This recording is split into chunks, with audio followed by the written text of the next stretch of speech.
naka-iPhone tsaka naka-iPad. Wow, flex na flex ah. At syempre, hindi mawawala yung buhatan ng bangko ng mga anak nila. Eto pala yung panganay namin. Graduate ng audio engineering to.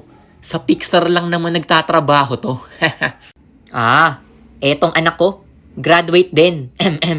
Doktor lang naman. Magaling tong gumawa ng gamot, naggagamot to eh. Gusto mo pagamot kita dito? Sus, etong anak ko, businessman to. May sariling clothing line. Kailangan nyo ba ng damit? Madami kami. Di wow. Tapos syempre yung pagkain. Yan.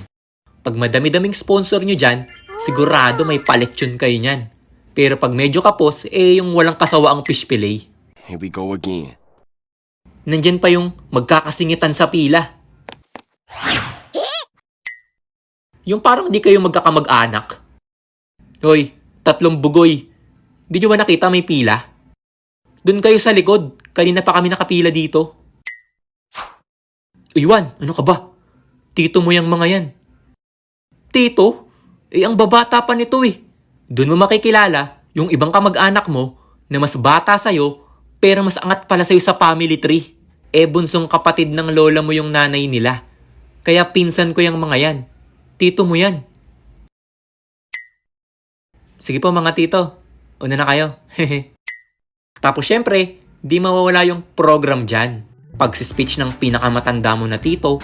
Salamat sa lahat ng nakapunta. Pagdadasal ng pinakabanal mo na tita. Maraming salamat po sa araw na ito. Di ka sure. At ang talent portion ng mga bata. Ginawa ko din dati yan. Syempre, may pa-games din dyan. Ang di nawawalang bring me. Bring me 5 butas. Ba't laging yun yung pinapabring me? Walang kasawaang stop dance. Sino kaya ang mananalo? Parang nanginginig na silang 3 ah. Para sa 20 pesos, sino kaya ang magwawagi? Pabilisan umubos ng soft drinks. At kung may mga tito ka na lasenggo, sigurado ko may Red Horse version yan. At syempre, ang pinaka-importante sa lahat, ang pinunta ng lahat, ang final act ng reunion, ang parapol. Depende sa budget ng reunion nyo ang parapol nyo syempre. Di mawawala yung bigas, tupperware, mga baso at plato, lahat ng maisip mo na gamit sa bahay, kasama sa raffle yan. Malamang yung mga nanay ang namimili.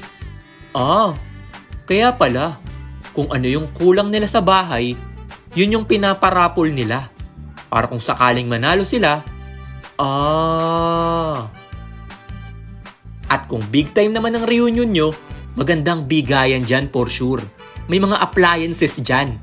May pa TV, electric pan, rep, washing machine, at cellphone at tablet. Yan ang inaabangan talaga ng lahat. At real talk, uulitin ko, real talk, kung sino pa yung maangat sa buhay at mayayaman, sila pa yung nananalo ng big prizes. At yung mga medyo kapos, ang swerte nyo na nga sa buhay, kayo pa nanalo.